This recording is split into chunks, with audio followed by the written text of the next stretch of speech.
All right, hey everybody, welcome to Chiustream. So I am here live with the wonderful, amazing guest artist Masae Seki. Say hi, Masae. Hey guys. Right on. Okay, so um, now I wanted to also give everybody a couple of tips on how to keep up with these live streams because I will be using YouTube, or I plan on using YouTube to do my live streams from now on. It definitely seems like everybody is on YouTube, and there's so many people that have accounts on Gmail and things like that. You can actually get notifications straight to your phone, straight to your emails. If you go into your settings in your YouTube account or through the YouTube app, you can go into your settings and you can click on to get notified through your phone. Okay, so lots of people always ask me about that. I hope this has helped. Big shouts out to all the wonderful people that have been, chatting it up in the chat there. Great to see you guys. A bunch of very familiar friends as well. So it's great to see everybody. Noah, Jenny, big shouts out. And everybody else, it's great to be back. All right, so you can see that today's video is all about birds. It's all about drawing birds, and this is actually a drawing exercise that I created for everybody in the subscriptions. If you signed up for Schoolism subscriptions, you're gonna get this video. In the video, I explain about the exercise and the rules involved and stuff like that. And it's an exercise that I use regularly. I do regularly to get me out of a rut, or just to learn a lot in a short amount of time. Just really concentrated stuff. And I also talk about the things that I learned just from doing this one exercise this one time. The actual video itself, it has audio, it has a lot of direction and instruction and stuff like that, so it'll be good. All right, so where can we find those videos? Those videos will be sent to you, via your Schoolism account if you're signed up for a subscription. Now the subscription, it's $15 per month. It's super, super cheap. However, if you sign up before September 30th, you'll actually get the first 7 days for free as well. So no more excuses. That's what we're trying to do. No more excuses, so that everybody is able to learn if they want to. If they want to, put in that effort. All we can do is really just, we can open the door. It's up to you to come in. All right? I think that was something I even told you like earlier on when you were starting with the studio, right, Masae? Like, yeah, that's like it was an option for me to go back to school or stay in the studio. Yes. But I think you made the right decision. Yeah, I did too. Awesome. All right, so big shouts out to people that are saying, hi, I'm from so and so. Big shouts out to Rob in the Netherlands, Australia, Romania, Australia again. Right on. The discount is for a year. That's a question. So no, it's not for a year. You actually just have to sign up. Like, you could sign up. You can just do the 7 free days, and then you could quit, actually. Hopefully you don't do that. Hopefully you see the value within, and that's why we have like a trial period. So it's literally, all you need is $15 a month. And of course, big shouts out to Chicago, Quebec, Finland, Hungary, Brazil, Africa, Portugal. Oh, going to Portugal at the end of the week, actually. Dubai, France, Slovenia, England, and Spain, and a bunch of others. Okay, right on. Whoa. So many Wow, people keeps tuning going. in. It keeps going. Yeah. It's awesome. It must be like the middle of the night in some places. Yeah, I've like saw some stuff on the internet where they're like, yeah, it's gonna be like 2 a.m. for me. Oh, Big man. shouts out to Mika Madden, Mara in Italy. Okay, now I'm sure a lot of people are going to ask certain questions, so I'm just going to go ahead and answer some of those questions. What kind of pencil are you drawing with, Bobby? I'm drawing with a coal erase, black coal erase pencil. Why do you like drawing that? Well, I like using that kind of pencil because it's less smudgy. Mm-hmm. It's smoother. However, it doesn't get like those really, really dark marks. So, but hey, this is in my sketchbook, and sketchbook drawings tend to smudge very quickly if you're using a very soft pencil. Mm-hmm. We have a question from April Prime. Hey Bobby, do you tend to open up a random page in your sketchbook to draw, or do you tend to go from front to back? You know what? I'm so horrible at keeping sketchbooks. So we were talking about this last week, I believe. You know, at the end of the week, I'm going to be going to THU. Trojan Horse Was a Unicorn, I believe that's the name. And, you know, organized by this person named Andre.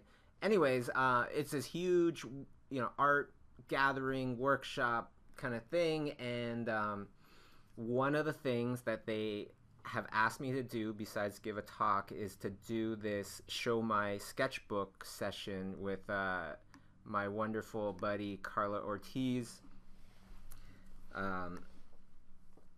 But I don't have a sketchbook. I didn't have a sketchbook. All my sketchbooks, they're either filled with, you know, a whole bunch of pages of just sketchy crap, you know, just like failure, like half-done sketches, or they're done, you know, there's tons of concepts from films that I can't really show right now because the movies are still, they aren't out yet, or it's filled with you know, a bunch of sketches and a bunch of stuff from older movies. And then, you know, usually when you're looking at older sketches, you don't want to show those either. So I was really like, what do I do?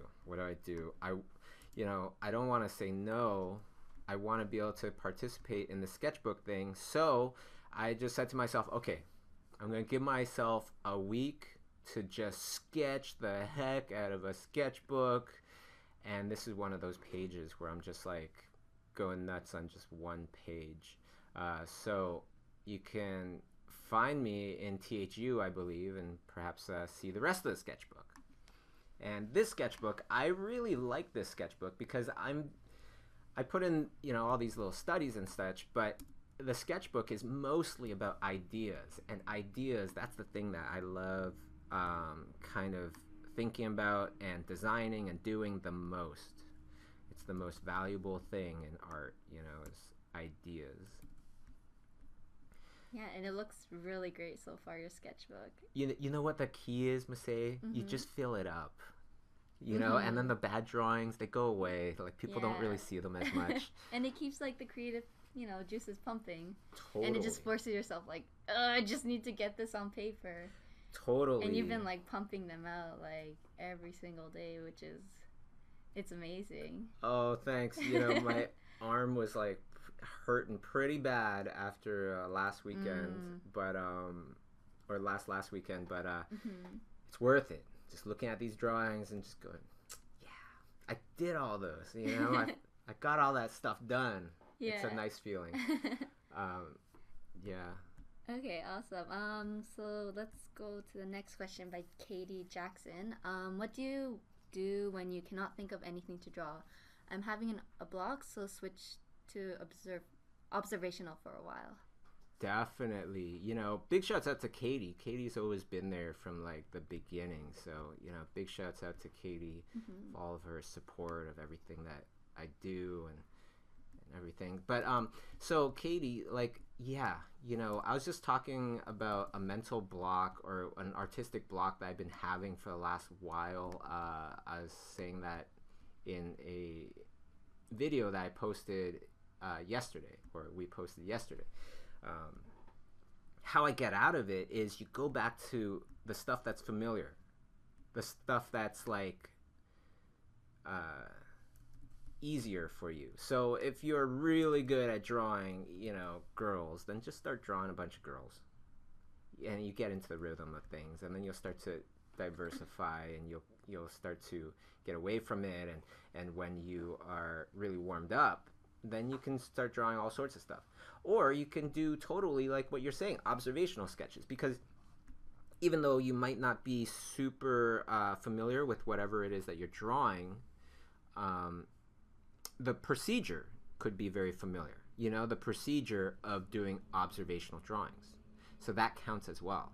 I find like just doing a bunch of that and committing yourself to an hour. You know, generally that's what I do. Everybody works in different ways, but I literally tell myself, okay, Bobby, the next hour is going to be absolute garbage. Know this and start drawing. Then the pressure's off, and usually after an hour, things look much better. And observational is when you get the genuine ideas, anyways, that people connect to. So I think it's really great that, if you have a block, then I think observational drawings is the way to go. Totally. Now, and, talking about observational drawings, Masae, you took over the Subway sketch group. Yeah. But you've been super busy, like, with like, art jobs and stuff. So is that still going on, or? I'm trying to get back into it, but I'm hoping that people are still going without us being there. But I think it's helped a lot with knowing different personalities, even though you kind of just look at them, but by observing them, you can see, by what they're wearing, by how they're standing, you can kind of tell us, you can kind of understand their story a bit. So I think that's been helping a lot with my drawings a bit more. Yeah. Right on. Well, what's funny is I was thinking back to when I was teaching in college, and I was teaching life drawing for the fourth year, the graduating students at Sheridan College, and they're talking about not having enough life drawing classes. And they're like, it's just not fair. It's just not fair now. I can't do life drawing. And I'm just like, what do you need to draw? What do you need to draw? You need to draw some like tigers or something, some alligators. And I'm like, no, there's no model tonight. I was like, so the model, that's a human though, right? Mm-hmm. Like, yeah. I go, well, okay, so all we need are some more humans. Where can we find more humans at school? Oh, I don't know. If you have any ideas, then go draw those humans. Mm-hmm. And then they looked at me like I was mocking them. But maybe I kind of was. Because it's just like, life drawing is free everywhere, and a lot of times it's not as, like, you can get certain things out of art when you're absolutely observing true, like, life, as opposed to somebody posing there for you. Mm-hmm. Right? There's certain things that you can get out of drawing from life, observational drawings, drawing people on the subways, things like that you cannot get from life drawing classes. Yeah. And there's a mirror. You know what I mean? Mirror. You can do some poses, take some pictures, and if they're good, you put them on Snapchat. And you could draw from those. You know what I mean? Yeah, and after a while, I feel like life drawing poses get repetitive and they all look the same. And because they're just so still, they have to be balanced, and it's not really, you don't really see too much of that person's personality. And they could be so stiff too, because sometimes you get life drawing models that you can tell maybe they're not having the most inspirational day or something, or maybe they don't like their job or something, but they give like the most stiff, like robotic poses. Yeah. Not all of them. Some are absolutely amazing, and of course there's value in life drawing from models as well. But that shouldn't stop anybody. I guess that's my main point there. Yeah. So the next question is by Ponder. I'm thinking of starting short course in my country. Any tips for teaching or planning classes? Too many, but let's try to distill it down to just a few of the most important ones. And of course, Masae, if you have some, just jump right in, okay? So I think one that a lot of people a lot of teachers, they might not think about. Of course, there are brilliant teachers out there and they're wonderful, but a lot of teachers as a whole, they don't really think about the whole idea where it's like, yeah, if you are giving the information and the students are not listening and they're not doing it and things like that, it's not their fault. I think it's more like the teacher's fault. And I'm not saying like it's all the teacher's fault, but if you're the teacher, why bother even thinking that's the student's fault? Just do whatever you can do to improve the situation. And to improve the situation, a great teacher doesn't just give great information, great knowledge, but they present it in a way that's entertaining, captures the viewer's passion and attention to make them want to learn. The best teachers are the ones that make you absolutely want to learn and want to succeed and go for big goals.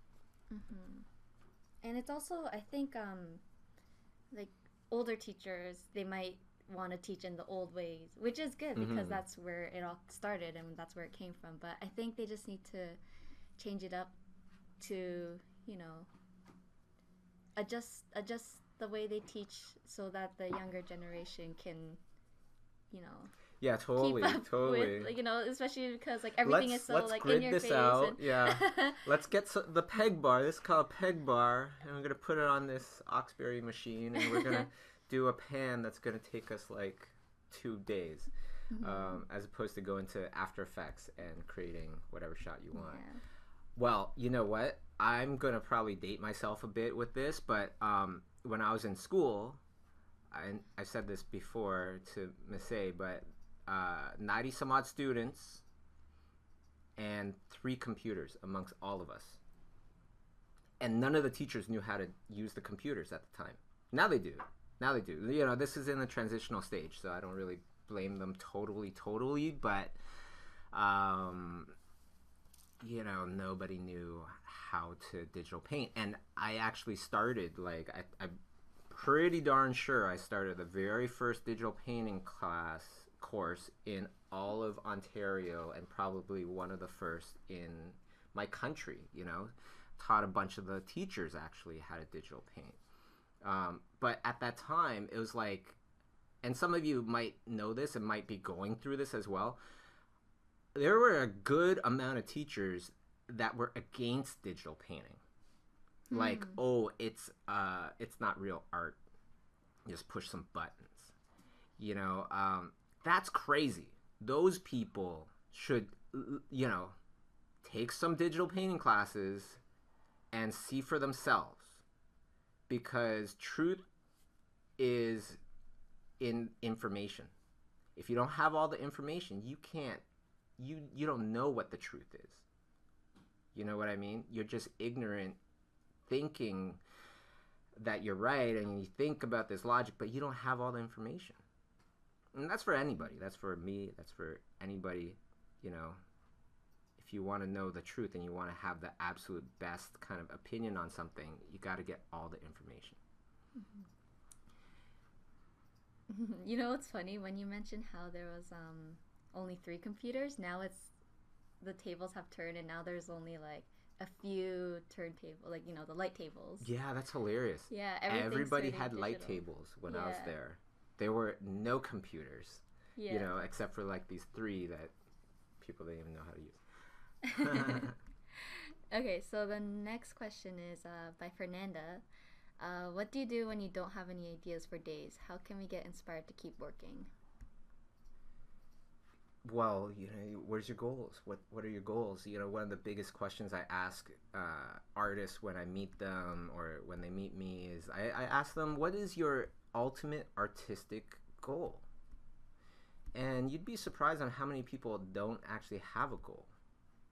So where are you headed? I don't know. You know, they're kind of just letting life guide them. And life is not a kind thing. You ever watch, you know, National Geographic, jungle, you know, episodes and stuff like that? It's like a war zone out there. And, you know, don't let life guide you. Think of your goals and think of what you want to do. And so when you don't know what you want to do, look back at your goals.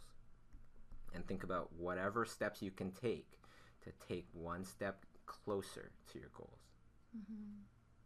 Awesome. So Carl asks, how do people learn how to draw / design mechanical things? I'm still pretty new to hard surface. Yeah, my friend Scott Robertson is one of like the best at hard surface design. He's like human Maya. So something that I would definitely recommend is really learning perspective. Learning about perspective, learning about structure, and then learning about how the things that we have in this world are made so that you can make your own stuff up in your own world, like a spaceship or whatever. You gotta know how a car is made, and how are the hinges made, and the different types of attaching kind of stuff, like the anatomy of hard surface machinery. I would say. And once you understand that whatever you create looks like it came from the real world, like I think that Miyazaki, his stuff is amazing because he knows how planes work, he knows how cars work, and then he applies that to whatever his design is. I think that's why his stuff is so appealing. That's a really good little gem that Masae just dropped here. Because, if things are too out there, this is something that Noah Klochek said in his presentation. When things are too out there, then it's not believable anymore. When there's stuff that relates to the stuff in this world, everything else can be totally fictional, but you look at that stuff and then you like, I understand that. I know what they're talking about, and now I believe this story, this world. So Andre asks, hi Bobby, do you go to Angoulême for Comic Festival this year? Andre, I am so missing Angoulême. Been there, done that for 8 years or something like that, and loved every minute of it. I'm just having a harder and harder time finding the time to go to every single trip that I want to go on. And so, I don't think I'm gonna make it to next year's Angoulême, unfortunately. It's hard enough just doing anything these days. It's hard enough going on this trip to Portugal. I've just been literally coming in 6 o'clock in the morning, waking up about 5 o'clock in the morning, getting to work at 6, and just staying until, a good amount of time, until nighttime, just to get ready, just to get ahead of schedule to go on this trip. That's why I've been missing so many of the workshops. I missed a bunch of the workshops, right? Yeah. Schools and workshops. Missed Toronto. Missed my own hometown workshop. I wish I got to go to that. Before your next question, let me give a big shout out to Hobo Joe 83. I've been subscribed to Bobby Chiu since 2007. Whoa! Almost 10 years. Yeah, that's before Twitter. That's probably Facebook is hey, you heard of that new site called Facebook? Oh, the one that the Facebook? University people using? Yeah. Right on. That's awesome. So Ashrock fan asks, do you think that digital exercises like Photoshop sketches, studies, etc. are as effective as traditional ones, or is it better to keep the exercises traditional? I think it's better to vary it up. It's what's more healthy, broccoli or I don't know, something else, right? And then you're just well, you kind of have to eat both vegetables and, dairy or whatever it is you're talking about. And same thing goes with practicing. I usually paint digitally for work, but as you can see, I'm drawing traditionally. Then I did a gallery show and busted out the acrylics and so on and so forth. Each different discipline, each different kind of medium brings a whole nother learning outcomes that you can get from it. when you're painting traditionally, you have to think a lot more about each step. So your steps are more condensed. And then digitally, you don't have as much control of your pen or your cursor, or your brush or whatever. So you have to break up your thoughts into a lot more pieces. And so one step that you might do traditionally might be like 4 different steps digitally. And this is very much kind of talking about this in a very broad sense, but that is kind of like the general pattern of things. So each discipline has its own benefits. Digital painting, you could go as fast as you can think. That's the other really nice thing about it, right? So there's always good benefits in each one. Mm-hmm. What do you like more, Masae? I think I like traditional sketching, but when it comes to coloring or painting, it's probably digital. But I'm trying my best to paint with gouache or watercolor. Like last weekend, I just sat outside and did a study of tomatoes on a table. Brilliant. Like under natural light. So I think that I learned a lot from that and learned how hard gouache is also. But yeah, it's always nice to, go outside of your comfort zone. You know what I love about what you just said is that you said that you're just painting tomatoes. Nothing that interesting. And I think, like, if you have that kind of concentration, that kind of attention span or whatever, where you can concentrate on totally, like, boring stuff, repetitive stuff, like Forrest Gump, you would succeed.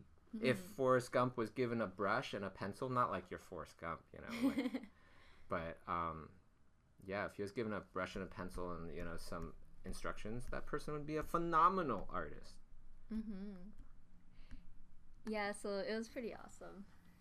It got hot after a while, so I had to like stop it. I think I would try to make it like a weekly thing. That's great. That's so great. Okay, the next question is... Sorry, Robert asks, Bobby, have you climbed out of your creative rut yet? No, Robert. I'm trying though. I think I'm getting out of it. And you can see that's why I'm painting I'm just drawing a whole bunch of birds.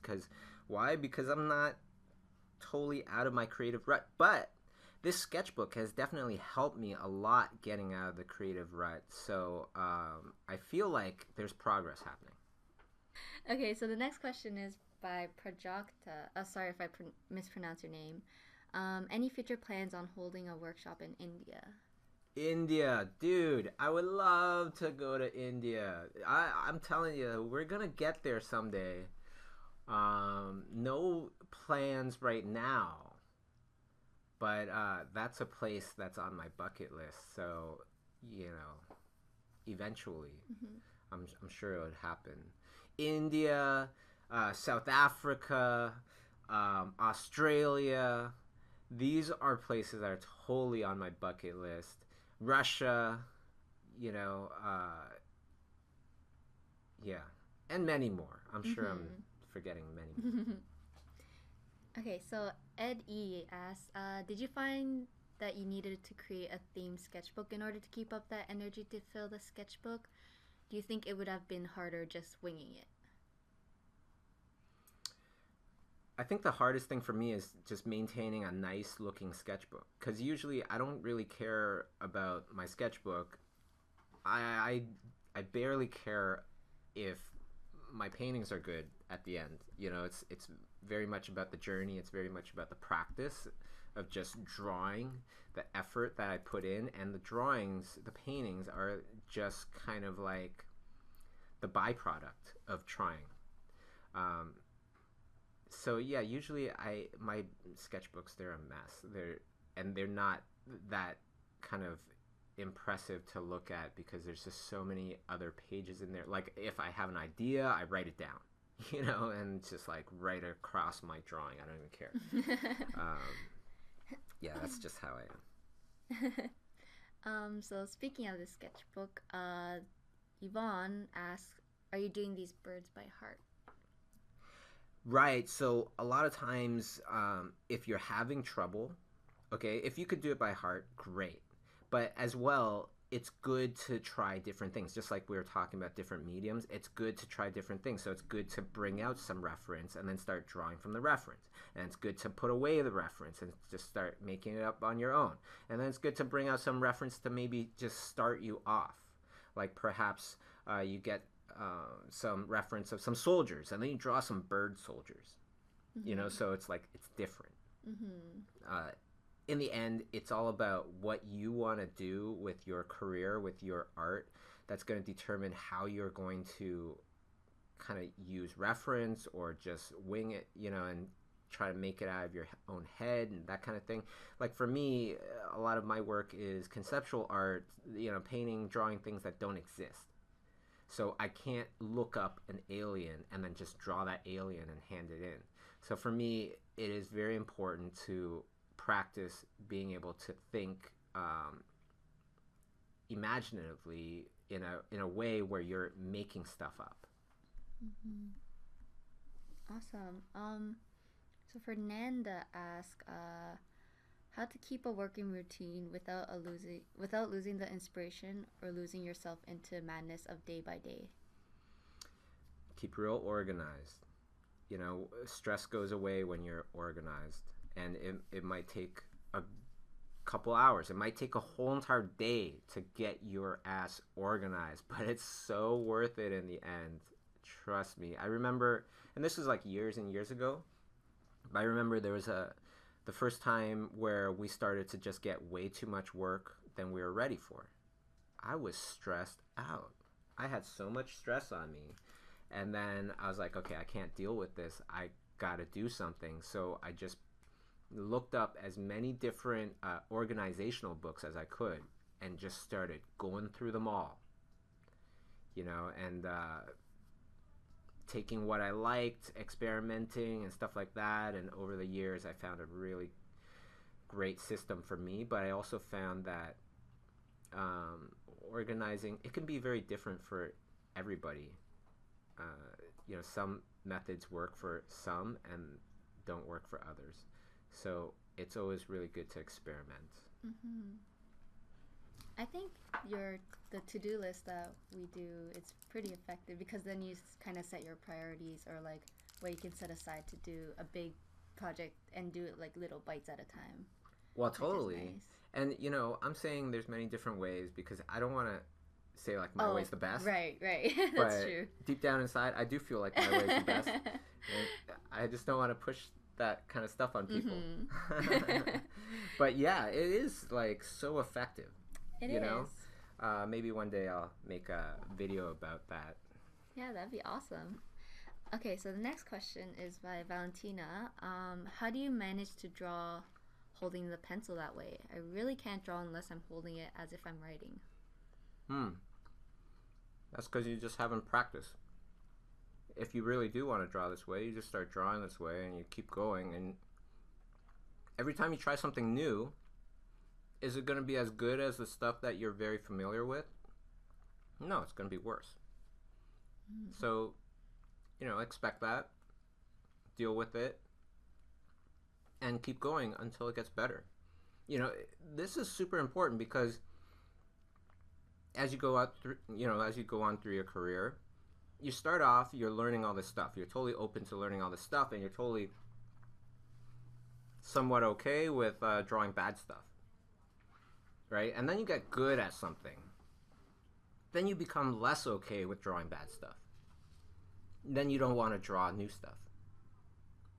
Not that this happens to everybody, but it happens to a lot of people, and me included. So you gotta get used to the idea where you're going to be drawing a lot of really bad stuff whenever you try to do something new. Keep going, because on the other side of that is the good stuff where you have developed skills, through all your dedication and drawing all those bad drawings. Awesome. Actually, I really like the way that you draw. It's nice because you don't get too caught up in the details, and you draw like bigger shapes first rather than like going like, okay, I gotta draw this feather like really detailed. Okay, next feather, and then you turn out with something, you know, that you actually didn't want it. So Yeah, I have that's a some nice friends thing. that they draw completely different. They draw holding the very end of the pencil, like maybe a couple, like 1 centimeter away from the eraser. Oh wow, like Mm. far, like a And why do they paintbrush. do that? Because then they have less control of the pencil. Mm-hmm. And then that way they can just kind of get all these happy little accidents and work with those happy little accidents. Mm-hmm. You know, that kind of stuff works for some people as well. Yeah, so I guess just try different ways Mm-hmm. and see what works best. And when you draw digitally, where you're using brushes where it has no texture, it's very default, it's just like that circle brush, and you do a bunch of paintings. Mm-hmm. Versus if you did the exact same painting using traditional mediums, traditional brushes, usually, most likely, almost always, that traditional drawing will look better Mm-hmm. than the digital drawing. Because you had to work with all this, like, you know, like all these little bits that you weren't expecting, you know, like dirty brush strokes and stuff like that. Yeah. This, in a sense, is kind of doing that, right? When you kind of let go a little bit of that control, or you make it a little bit harder for yourself, I guess. Mm-hmm. And then after a while, you get used to it and it becomes a part of you. Cool. Just keep pushing. Mm-hmm. So Almira asks, "Hey Bobby, what would be your advice for someone who is a bit older with a full-time job that is trying to break into the concept art scene? Is concentrating on developing my skill enough?" Well, first, I think this is Amira Solo is the handle. Big shouts out to Amira. No, it's Elmira, right? Elmira? Oh, sorry, Elmira. That makes much more sense because Elmira, I believe, was one of my old students from Sheridan. Oh, wow. Yeah, so great to see you on the stream. And if I'm totally mistaken, then okay, never mind. But yeah, like, let's talk about transitions. You know, going from one job to another. If you're always been a butcher and you're awesome at it, and now you want to, you know, become a flight attendant, then how's that transition going to be? Right? If you literally just quit your job as a butcher and now you're going, okay, now I'm going to pursue being a flight attendant, it's going to be a really rough road. But if you were a butcher and then at night you studied about what it takes to be a flight attendant, when you make that jump, it becomes a lot easier. Right? It's kind of like building a bridge from Butcher Island to Flight Attendant Island. Mm-hmm. Right? If you don't make that transition, you're going to be swimming in that shark-infested water in between trying to get from one island to the next. So, yes, skills absolutely necessary. What else would be necessary? Knowledge of the industry would also be necessary. Skills is absolutely necessary. That is a given. And then concept art, it's very much about coming up with great ideas. So make sure that your ideas are great too. And how do you make sure that your ideas are great? This is like a discussion we were having. I was having with somebody else, I forget. But great ideas is when you are thinking that, okay, this painting, this drawing, this concept, whatever it is, when people look at it, how do you want them to feel? And if they only feel that, you know, they only have that sort of reaction, like maybe 30% of that reaction, that's a failure. That's not a good idea. If they're supposed to feel happy and after they look at your stuff, they are absolutely so happy that it takes them through the next day to maybe the next week, and they're just happy for the whole entire week just from looking at your art, and that was your intention, that was your goal for that kind of emotional reaction, that is an absolute home run. You know, in the end, the highest level of art is that emotional reaction that you want and you intend the viewer to have. And if you can hit it on the head, then that is a fantastic idea. Okay, so concentrate on really great ideas, and of course concentrate on bring up your skill level to that level where it's awesome, and you can create the ideas that you have in your head exactly how you have them. You know, you're able to execute your ideas well. That's what the skills are for. And if you're doing concept art for computer animated films or live action films, then it becomes even more important to understand how light works, because nowadays there's you know, most of those concept artists out there, they know how to paint. So that would be my suggestion to you. And also invest in like 1 or 2 trips a year if you can, where you can go somewhere where there'll be a good chance for connections. Mm-hmm. Yeah, if I could ramble on a little bit more about that. Mm-hmm. Okay, so you go to a place where there's good possibility of finding connections. Right. Something that tons of people ask me is like, okay, how do you meet these people? How do you talk with them, right? So I'm just going to give you a couple of tips on that. Stand in the very center of wherever you are, full of strangers, whatever. Stand in the very center of all the busyness, all the awesomeness that's happening. So if it's the bar that's happening, don't just go to the end of the bar. Sit right in the middle of the bar. You'll have a much better chance of talking to people than heading into the corner, heading against the wall, becoming a wallflower. You know, and then what you do, because you're going to feel probably pretty awkward if you're not doing anything and you're standing in the middle of the bar, or especially if you're in the middle of a dance floor or something like that, right? So what you do is, if you're a little bit more shy, look for the person that feels bored, or look for the person that you think came with somebody else. They didn't actually want to be there. It's just that they came with their boyfriend or girlfriend or whatever. Those people are prime to be talked to, you know, to start a conversation with them. They will be like, oh, thank goodness. Right? It makes it so much easier. And then from there, well, you know, you're talking to the boyfriend of some artist, right? Mm-hmm. From there, how easy do you think it would be, what the chances would be for that boyfriend to introduce you to the girlfriend? Mm-hmm. You know, and then all of a sudden you're talking with another artist and you're talking about some good stuff and so on and so forth. This kind of stuff happens all the time. You know, just talk with everybody. And if you feel a little bit insecure, talk to the ones that are the most kind of simple to talk to. Mm-hmm. Awesome. Okay, so the next question is from Spectral Ninja. I'm nervous of going to the art industry, and I'm afraid I'll mess up and freeze. How do you face the anxiety of facing others? Which kind of connects with the previous question. Totally. So, but then if you have anxiety... what do you do?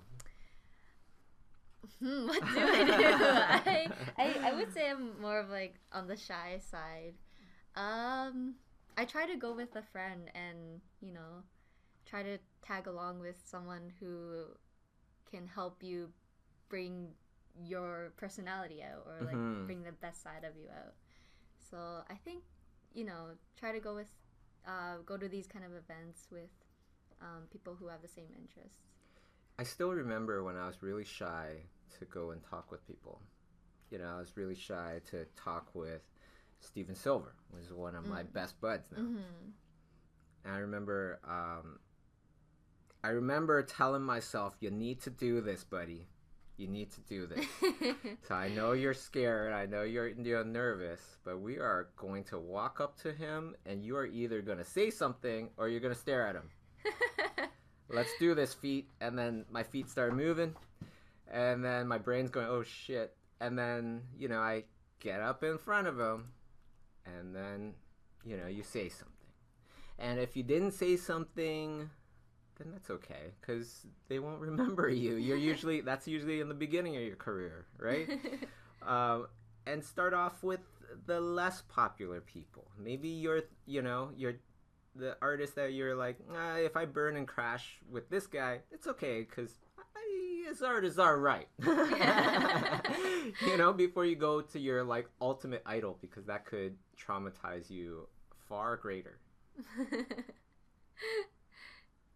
So just go for it. Tell that brain to shut up, because a lot of times, your brain is just trying to do whatever's comfortable, whatever will make it feel good, and a lot of times that's not what's gonna be good for you. Yeah. The next question is by Christelle. Should I post goals and homework to the group exactly how it looks like after I complete it, or should I redraw the homework a few times and only post if I think that I can't improve the work? I would just post whatever you think your kind of final thing is, or whenever you want to get feedback from it or on it, right? And that's what it's about. Like the group, on the highest level, it's about just helping each other. You do meet other people as well, so it's good for meeting other people in the art community, but the most important thing that you should be aiming for is to get better, in my own opinion. Yeah, and I've been seeing a lot of good critiques from sometimes even the instructors who check up on the Facebook group. Yeah, absolutely. So, there's been times where I've seen like Daisutsumi, Robert Kondo get in there and start talking to people, and yeah, it's awesome. yeah, people are like freaking out. It's pretty great. Okay, so the next question is by Yente. Sorry if I mispronounce it. Hi Bobby, do you think it's possible to get a job at an animation studio in America without having to move there? I live in the Netherlands and want to stay close to my family. I live in Toronto, right? Close to family, yeah. Yeah, that's exactly why I stayed in Toronto, because I wanted to stay close to my family and, all that good stuff. And it's like 11 years later. So I'm a very big believer in the fact that you can absolutely do that. And it's getting easier and easier now. Now it's not as much of a thing if you work off the internet, you work remotely. When I started, like I was saying, I don't even think Facebook existed when we started. And YouTube was a new website. So people were very not used to, working with people off the internet. So now it's even easier. So for sure, it's absolutely possible. And for that, I would also recommend that you invest a bit of money in some trips, like 1 or 2 trips every year. That kind of thing. Awesome. Yeah, this hour went by super quick. Oh, has it been an hour? Yeah, pretty much. Holy smokes. Let's take another couple questions, perhaps. Let's see. By Abby, when uploading drawings and paintings, do you find you get the highest quality with a camera or a scanner? Scanner. Scanner. Yeah, that one's an easy one. Yeah. By Finlay BG, do you have any tips for studying human anatomy and really absorbing what you're drawing? Would you recommend isolating a body part per week? Yeah, we're talking about a great artist is able to just concentrate on really boring stuff for a good long time. Absolutely. That's totally what I'm talking about. Just start drawing one hand and start slowly moving that, each finger. If you want to be super crazy anal about it, you just start with like fingers, and then you bend the fingers, and then you try to draw. What's the difference between a pinky and index finger? And then you go into, okay, well, what about age? How does that affect the hands? And then you get into the size of the person. If they're a really heavy set person, how does that affect the hands? Where does the fat really collect? And then the different types of people. So blue collar, how are their hands going to be? Somebody that really uses their hands all the time versus perhaps a hand model. You know, how is that person's hands going to be, and so on and so forth, and then get into other kinds of hands, you know, like claws and, you know, monkey hands, and start to find the connections between those. And if you systematically do this, you know, imagine how long would it take you to get really stinking good at hands? Maybe, I don't know, how long do you think? Maybe if it was just concentrating on hands, 5 months. 5 months, you would see a gigantic difference, I would think, right? Yeah, or even just you'll see a lot of progress in a whole week. Yeah, but if you want to get crazy good, yeah, imagine 5 months of hands, you would be a monster. And then say after that you went on to feet. Feet would probably come a lot quicker. Yeah. You know, because there's direct relationships to the hands. And then all of a sudden that takes you less time, and maybe you spend 4 or 5 months still on it, and then you're going to be even better, right? And then heads, and then, you know, tails if necessary or whatever, and torsos and you know, shoulder blades and stuff like that. If you did one major part, you know, every 5-6 months, it, you know, after like 2 years, you wouldn't just be good at drawing the figure or all sorts of different types of figures. You would be amazing. And if you can get instructions on it, you know, there's a fantastic class that's being taught by my artistic hero, best creature designer in the world, I feel, Tara Whitlatch. You know, she teaches creature design on Schoolism. Try to sign up for the classes with the feedback, because she will literally draw over top of your stuff. And if you look on the Facebook group and you just look for Schoolism subscriptions group there, you see the people that have taken her class. They are phenomenal afterwards. You know, if you ever wondered, can I be a good artist? You can absolutely do it. You just got to put in the effort. And, you know, maybe this would be a good time to just mention that this drawing birds exercise here, the video that you saw, it's going to be free for all Schoolism subscribers on Friday, September 16th, just before I leave for THU. So you can sign up on Schoolism. It's only $15 per month. And if you sign up before September 30th for a subscription, you actually get the first 7 days for free. So you could just sign up, try it out, and if you don't think it's worth it, then totally, you know, unsubscribe. But we're doing this because I know it's worth it. You know, so you're going to see it, and then you're going to be like, oh, shoot, okay, I guess I'm going to have to stay on. That's the idea, and that's what's been happening. So get on it, and then you're just learning for like $15 a month. You know, all the things that you can't even buy for like $20, like a lot of sketchbooks you can't even buy for $20. You know, like this is the most valuable thing that I could possibly do for you guys, and the most affordable, in the most affordable way. So I'm looking to, my whole entire mission is to make the most positive effect on the art community as possible, and it starts off with education. You know, so all of these wonderful questions, it's great to do these streams. If you take the classes and you really, it doesn't even have to be Schoolism classes, you know, go to these things where all these great artists are sharing their knowledge. It can be Schoolism, it could be a workshop, it could be THU, the thing that I'm going to this weekend, it could be books, whatever it is. You know, don't just sit there and try to draw better and better, because that is super slow. Stand on the shoulders of giants and learn what they did, and do that. All right, so I think that's pretty much all the time that we have for today. So thank you to everybody on the stream. It's great to be back. We're going to do this more and more.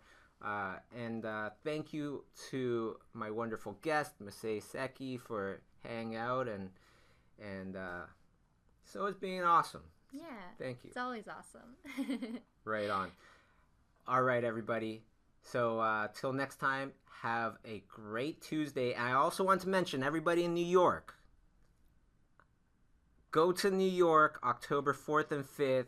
We're doing the first Schoolism Live New York City workshop. It's going to be insane. October 4th and 5th. You can sign up on schoolism.com.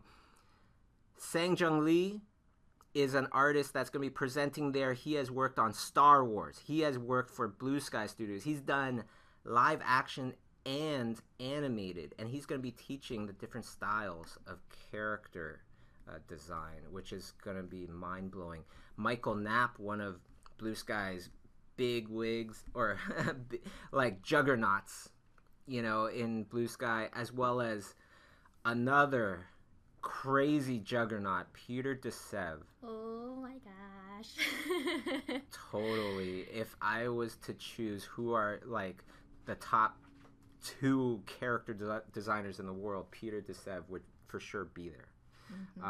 Mike Lee from Blue Sky, he's going to be teaching lighting and painting, and Thomas Fluharty and Carla Ortiz. Carla, fantastic, amazing artist, super hot right now. She designed on Doctor Strange, Marvel's Doctor Strange. So not only that, but it's going to be filled with all these other people, attendees there that are fantastic artists. Many of them are usually professional. Over 70% are generally all professionals, and they're all hungry to learn. Those are great people to surround yourselves with. All right, so for everybody here at Imaginism Studios, which is like Masae and I, thank you very much for tuning in, and we'll see you guys soon. All right, take care, everybody. All right, everyone. So if you like the video, you want to learn more, you want to improve as an artist, highly recommend clicking over to Schoolism, signing up for the newsletter, because in this newsletter, you will always get free videos and tutorials and news about Schoolism so you can keep up to date with what's going on in the world. Click over now, and I'll see you guys next time.